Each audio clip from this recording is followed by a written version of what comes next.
Hi guys, welcome to your channel Banwal Tutorials. Here I am Vikas Kumar Banwal. You are watching the Banwal Tutorials Knowledge Wisdom. Now friends, today we are talking about the most one of the most dangerous cyclone, which name is Tauktae. What? Tauktae है ना.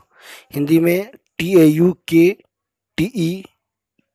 TOUKATE Tauktae इसका पूरा नाम है. तो 5 राज्यों में जो है रेड येलो अलर्ट आप बोल सकते हो. रेड अलर्ट से ज़्यादा बड़ा होता है और एक हाई अलर्ट भी आप बोल सकते हो कि हाई अलर्ट जारी कर दिया गया है.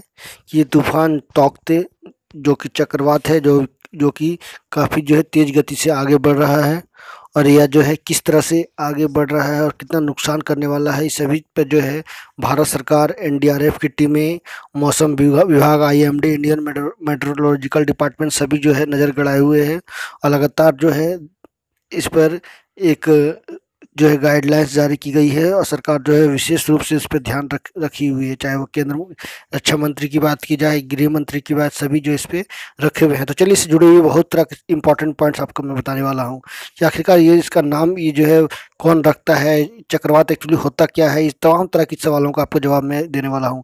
तो फटाफट चैनल को आप यदि नए हो तो सब जरूर सब्सक्राइब कर लेना, बेल आइकन प्रेस कर देना ताकि और कॉल से नोटिफिकेशन मिल सके. और बता दूं कि एवरीडे 11:30 बजे टॉप 10 डेली करंट की क्लासेस करवाई जाती है, तो आप भी ज्वाइन कर सकते हो रेगुलर बेसिस पे, वो भी फ्री ऑफ कॉस्ट. तो चलिए इसके इंपॉर्टेंट पॉइंट्स जो निकल के आ रहे हैं. तौकते है ना, तौकते TAUKTAE तौकते साइक्लोन. तो कर्नाटक, केरल, तमिलनाडु, गुजरात और महाराष्ट्र में हाई अलर्ट जारी की चेतावनी जारी की गई है. 18 मई की शाम तक गुजरात तट के नज़दीक से पहुंचेगा यह तूफान. केरल और गोवा में इसका ज़्यादा असर दिखेगा. समुद्र में तेज लहरें उठने लगी. 4 लाख लोगों को जो है राहत शिविरों में पहुंचाने का इंतजाम किया गया है. समुद्र में मछली पकड़ने पर रोक जो है मछुआरों को तट पर बुलाया गया है, यानी किनारे तट पर उनको बुलाया गया है. तो कहीं ना कहीं जो है एक डर लोगों में बैठा हुआ है, चाहे वो जो है बात की जाए तो केरल की है, गुजरात की, कर्नाटक की, गोवा की, सभी कि जो भी तटीय इलाके हैं, यानी करीब करीब भारत में 7 जो है कोस्टल एरिया के राज्यों में कोस्टल एरिया है. सबसे बड़ा लंबा कोस्टल एरिया, सबसे बड़ा कोस्टल एरिया भारत का ही है. तो सभी में जो है एक डर बैठा हुआ है. इस कारण से जो है भारत सरकार, एनडीआरएफ की टीमें सभी जो है जितने भी नौकाएं हैं सभी को जो है किनारे ला दिया गया है. मछुआरे, फिशरी सभी को जो है अपने अपने वापस जो समुद्र से बुला लिया गया है ताकि जो है इनको कोई तरह का जान माल का नुकसान ना हो. तो कई मकान जो है अभी भी जो है धंसना शुरू हो चुकी हैं, बर्बाद हो रही है, नुकसान हो रहा है. कई जलमग्न बहुत सारे इलाके हो चुके हैं. तो चलिए इसके बारे में बता दूं कि चक्रवात आखिर कैसे होता है, कैसे नाम रखा जाता है. चक्रवातों का नामकरण विश्व मौसम विज्ञान संगठन और संयुक्त राष्ट्र आर्थिक और सामाजिक आयोग, एशिया और प्रशांत पैनल ऑन ट्रॉपिकल साइक्लोन यानी PTC द्वारा तय किया जाता है. पैनल में 13 देश शामिल हैं: Bharat, Bangladesh, Myanmar, Pakistan, Maldives, Oman, Sri Lanka, Thailand, Iran, Qatar, Saudi Arab, संयुक्त अरब अमीरात और यमन है. ये 13 देश अपने क्षेत्र के ये चक्रवातों के नाम देते हैं. 2004 में इस समूह में शामिल 8 देशों ने 64 नामों की एक सूची का अंतिम रूप दिया था. प्रत्येक देश से 8-8 नाम सुझाए गए थे. पिछले साल मई में भारत में आया चक्रवात अम्फान उसी सूची में अंतिम नाम था. इसी सूची में पहला नाम निसर्गा चक्रवात का बताया गया जो अरब सागर से उठा था और इसका नाम बांग्लादेश ने रखा था. WMO ESCAP ने 2018 में इस समूह में 5 और देशों को शामिल करने की सूची का विस्तार किया. पिछले साल एक नई सूची जारी की गई थी जिनमें चक्रवातों के 169 नाम हैं. इस सूची में 13 देशों के चक्रवाती के 13 नाम सुझाए गए. उनमें से वायु, फैनी, महा, अम्फान, बुरेवी जैसे नाम जो है सुझाव दिए गए थे. तो ये कुछ जानकारियां जो थी कि किस तरह से आखिरकार रखा जाता है नाम और क्या इसका पैनल है, क्या प्रोटोकॉल है, किस तरह से नाम रखा जाता है, ये कुछ जानकारियां आपके साथ मैं शेयर कर रहा हूँ. आगे भी मैं बताने वाला हूँ. तो चलिए मैं बता दूं कुछ और इंपॉर्टेंट जानकारियां. गोवा और दक्षिण कोंकण में भारी वर्षा की चेतावनी भी जो है मौसम विभाग के द्वारा, भारतीय मौसम विज्ञान विभाग के द्वारा जारी की गई है. कहा गया है कि भारतीय मौसम विज्ञान विभाग ने मुताबिक अरब सागर में बना कम दबाव का क्षेत्र 16 मई को तक जो है चक्रवाती तूफान में बदल सकता है, यानी कल तक. तौकते तूफान आने से गोवा, दक्षिण कोंकण, कर्नाटक में भारी बारिश का जो है अनुमान है. इससे आने वाले दिनों में तटीय इलाकों में मौसम में बदलाव का भी संभावना है. तो बदलाव का मतलब क्या, काफ़ी जो है खतरनाक रूप भी ले सकती है ये हवाएं, क्योंकि बताया गया है कि 175 से 225 किलोमीटर के आसपास जो है इसकी रफ्तार होगी, स्पीड होगी। तो कहीं ना कहीं जो है जो भी इलाके हैं वो इससे प्रभावित होंगी ही। जो इनके हवा की रफ्तार में जो भी बीच में आएगा, चाहे वो पेड़ पौधे हो, बड़े बड़े घर मकान हो, बिजली की खंभे हो, ये सभी जो है इसके सामने जो है तबाह हो जाएंगे, यानी टूट जाएंगे, बिखर जाएंगे। और सरकार को, राज्य सरकार को, लोगों को, आम जनताओं को काफ़ी नुकसान जो है उठाना पड़ेगा। तो सरकार के लिए भी जो है इसके लिए राहत सामग्री भी भेजने की कोशिश की जाएगी, और इसके आंकड़े जो है जुटाए जाएंगे कि आखिरकार किस क्षेत्र में कितना नुकसान हुआ, लोगों को क्या नुकसान हुआ, जंगलों को, पेड़ पौधों को क्या नुकसान हुआ। इसके लिए जो है अलग से गठित टीम भी बनाई जाएगी। तो चक्रवात का नामकरण का क्या लाभ है? तो चक्रवातों का नामकरण वैज्ञानिक समुदाय, विशेषज्ञों, आपदा प्रबंधन टीमों और आम जनता के प्रत्येक चक्रवात की पहचान करने में मदद करता है। यदि इस क्षेत्र में एक साथ दो या दो से अधिक चक्रवात आ रहे हैं तो यह भ्रम दूर करता है। यह चक्रवात से जुड़ी चेतावनी को ज़्यादा से ज़्यादा लोगों में प्रभावी ढंग से प्रसारित करने में मदद करता है, जिससे सामुदायिक तैयारियों को बढ़ावा मिलता है। जब पिछले चक्रवात का उल्लेख या चर्चा करने की आवश्यकता होती है तो यह नामांकन प्रक्रिया भविष्य के लिए मदद करती है। क्या चक्रवातों के नामांकन की कोई मापदंड है? तो बिल्कुल है। चक्रवातों के नाम छोटे, सरल और आसानी से समझने जाने वाले होने चाहिए। एक अन्य प्रमुख मापदंड यह भी है कि वे सांस्कृतिक रूप से संवेदनशील नहीं होने चाहिए या इनका भड़काऊ अर्थ नहीं होना चाहिए। यानी एक सरल दो अक्षर, तीन अक्षर में, या दो अक्षर में, शब्दों में, सॉरी, दो शब्दों में, तीन शब्दों में ये इनके नाम होने चाहिए, और ज़्यादा भड़काऊ नहीं, यानी अक्सर सरल भाषा में सभी लोग जो है इसका प्रोनाउंसिएशन कर सके, उच्चारण कर सके, और जो है उसका अर्थ भी निकले ऐसा जो हो, और उसकी स्थिति, उसका आकार जो है, उसके परिस्थिति क्या है, वो किस तरह से तेज गति से चल रहा है, सभी को जो है देखते हुए जो है उसके नाम रखे जाते हैं। तो ये जो तोक़ेती है इसका नाम जो है म्यांमार ने रखा है। तो क्यों रखा है इसके बारे में भी आपको बताने वाला हूँ आगे। तो चलिए आगे मैं आपको वीडियो के बारे में बता दूँ, इससे जुड़ी हुई जानकारियाँ, कि बेहद गंभीर चक्रवाती तूफान में तब्दील होने के आसार हैं। मौसम विभाग ने अरब सागर से उठे तूफान तौकते के 16 से 19 मई तक बेहद गंभीर चक्रवाती तूफान में तब्दील होने की आशंका जताई है। साथ ही शुक्रवार को अलर्ट जारी किया गया है कि गुजरात समेत अन्य आसपास तटीय इलाकों में 175 किलोमीटर प्रति घंटा की रफ्तार से हवाएं चलेगी। इस साल का सबसे पहला जो चक्रवात साइक्लोन अरब सागर में आने की संभावनाएं, जो कि ये पुरानी कुछ न्यूज हैं 2-3 दिन पहले की, इसके कारण जो है दक्षिणी के राज्य है ना, दक्षिण के राज्य में चक्रवाती तूफान तौकते को लेकर चेतावनी जारी की गई है। राष्ट्रीय आपदा प्रतिक्रिया बल के महानिदेशक एस.एन. प्रधान ने जो है ट्वीट करके बताया कि केरल, कर्नाटक, तमिलनाडु, गुजरात और महाराष्ट्र में 24 टीमें यहाँ पहले से ही जो तैनात की कर दी गई है, और साथ ही साथ जो 29 टीमों को जो है स्टैंड बाय पर रखा गया है। यानी सभी को जो है तत्काल रूप से जिस तरह से जैसे चक्रवात आगे बढ़ रहा है, सभी टीमों को जो है, जितने भी राज्य हैं, पाँच राज्य, सभी को जो है उनके स्थिति के अनुसार, परिस्थिति के अनुसार जो है वो सभी को बांट दिए गए हैं और सभी को तैनात कर दिया गया है।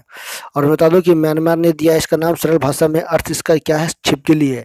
भारतीय तट से गुजरने वाले साल के पहले चक्रवाती तूफान को तोकाते नाम म्यांमार ने दिया है। इसका अर्थ है गेको, यानी छिपकली। छिपकली दिया गया है, जो छिपकली की तरह जो है ये जहरीली यानी तेजी स्पीड से चलने वाली, ठीक है, और कम समय में ही जो है ये अपना रंग बदलने वाली, तरह का बोल सकते हो। अरब सागर में से उठा इस साल का पहला चक्रवाती तूफान तोकाते तेजी से आगे बढ़ रहा है। केरल के कोट्टायम तट पर इसके कारण भारी बारिश भी हुई है। मौसम विभाग के मुताबिक अगले 24 घंटे में इसका रूप और विकराल होगा। 18 मई की सुबह तक इसके गुजरात पहुंचने के आसार हैं, जहां इससे भारी बारिश और तबाही की आशंका है। इसके बीच एनडीआरएफ की 53 टीमें, मैंने पहले ही बता दिया, कि तैनात कर दिए गए हैं। तो अभी भी जो है बहुत ऐसे क्षेत्र हैं जो इसमें जो है जिनको नुकसान हुआ है, चाहे गोवा की बात की जाए या केरल की बात की जाए।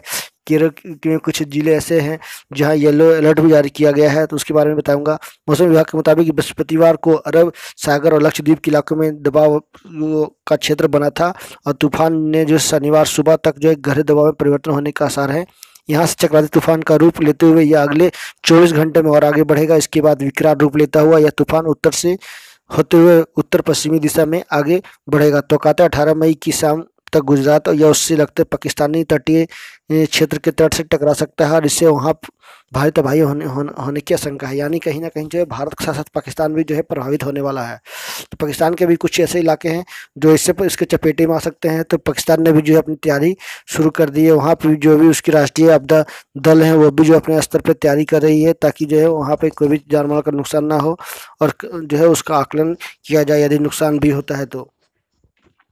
तो मानसून के आने से पहले केरल के कई जिलों में भारी बारिश की हो रही है। तिरुवनंतपुरम के अरुविक्कारा बांध में पानी का तेज बहाव के कारण जो है उसके फाटक को खोल दिया गया है। वहीं लगातार बारिश के कारण करमना और किल्ली नदियों के जलस्तर उफान पर हैं। तो ये जो है केरल से गुजरने वाली दो नदियां करमना और किल्ली, जो कि केरल से गुजर रहे हैं, ये इनको जो है उनका जलस्तर जो है पूरा रेड यानी ऊपर हो गया है, खतरे से ऊपर हो गया है। इन नदियों के किनारे निचले इलाकों में रहने वाले लोगों को एहतियात तौर पर जो है सुरक्षित स्थानों और राहत शिविरों में पहुंचाया जा रहा है।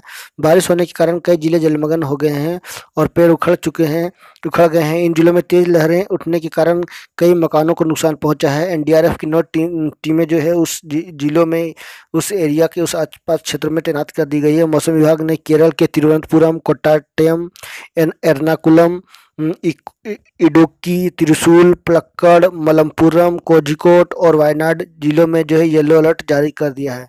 यानी सबसे ज़्यादा प्रभावित देखा जाए तो खास करके केरल का जो है सबसे ज़्यादा जिला, करीब 10 से 12 जिले जो हैं ज़्यादा वहाँ पे सावधानी बरतने की ज़रूरत है। ज़्यादा वहाँ पे नुकसान होने की संभावनाएं व्यक्त की गई है। कहीं ना कहीं जो है सभी राज्य इससे प्रभावित होंगे, लेकिन सबसे ज़्यादा स्थिति खराब जो है केरल की होने वाली है। और बता दो कि इससे पहले कि 2 दिन पहले भी जो है भारतीय मौसम विज्ञान विभाग के द्वारा रिपोर्ट जारी की गई। कहा गया कि 1 जून से पहले ही, है ना, 30 मई जो है या 31 मई को ही जो है केरल तट पर जो है मानसून की शुरुआत होने वाली है। तो इस बार जो है अच्छी बारिश की भी होने की संभावना है। किसान को जो है अच्छे लाभ देखने को मिलेंगे, देश में अच्छी फसलें भी होगी। तो चलिए मैं अपने झारखंड की बात करता हूँ। झारखंड से मैं बिलोंग करता हूँ ऐसे। तो झारखंड में क्या इसका असर दिखने वाला है, तो झारखंड वासियों के लिए भी मैं इसको बता दूं कि इसका झारखंड में भी जो है असर दिखेगा। इसका असर झारखंड में दिखेगा। यहाँ बारिश और गर्जन के साथ हवाएं भी चलेगी, लेकिन उतनी रफ्तार से नहीं जो वहाँ पे चल रही है 175 से 225 के आसपास। झारखंड में 17 मई के बाद जो है मौसम बदलेगा। इसका असर 18 मई तक रहेगा। रांची के मौसम वैज्ञानिक के अनुसार झारखंड में तूफान का व्यापक असर नहीं होगा। आसमान में बादल छाए रहेंगे। मेघ गर्जन वज्रपात के साथ साथ कहीं कहीं बारिश भी हो सकती है। राज्य में शनिवार रविवार को कई इलाकों में जो है वज्रपात की संभावनाएं व्यक्त की गई है। इसके अलावा मौसम विभाग की ओर से जो है येलो अलर्ट भी जारी किया गया है। यानी झारखंड उतना बड़ा प्रभावित नहीं होने वाला है, लेकिन फिर भी जो है जो भी लोग हैं पेड़ पौधे के सामने ना जाएं, खेतों में ना जाएं, मैदानी इलाकों में ना जाएं, मैदानी इलाकों में बचें। यदि बारिश होती है तो घर पे ही रहें, ज़्यादा सुरक्षित आप रहोगे, ठीक है। तो झारखंड में ऐसे भी 3-4 दिन से, 1 सप्ताह से लगातार जो स्थिति खराब ही है। आज 2 दिन से जो है बारिश नहीं हो रही है और जो है मौसम साफ है, लेकिन इससे पहले जो है लगातार बारिश हो रही थी। स्थिति बहुत ही खराब है झारखंड में। बहुत सारे किसानों को जो कि फसल उगाए थे, जेठुआ फसल या फिर रबी फसल जो उगाने वाले हैं, उससे जो है उनको नुकसान हुआ था। तो झारखंड में उतना इसका खास असर नहीं देखने को मिलेगा, चिंता की इसमें कोई बात नहीं है। तो ये था इंपॉर्टेंट जानकारियाँ। आई होप इससे आपको काफ़ी जानकारियाँ मिली होगी और आप लोगों ने जाना कि चक्रवात आखिरकार होता क्या है, कैसे इसका नामकरण किया जाता है, इसका तौकाते नाम क्यों रखा गया है और किसने रखा, कौन से देश ने रखा। तो ये तमाम तरह की जानकारियाँ मैंने इस वीडियो के माध्यम से देने की कोशिश की। आई होप आपके जो भी सवाल आपके इससे निकल रहे होंगे, सभी के जवाब आपको इस वीडियो से मिले होंगे। तो thank you very much for watching and please subscribe my channel and bell icon press also. और यदि इस तरह का जानकारी के लिए आप नए वीडियो के साथ मेरे चैनल को जरूर सब्सक्राइब करें।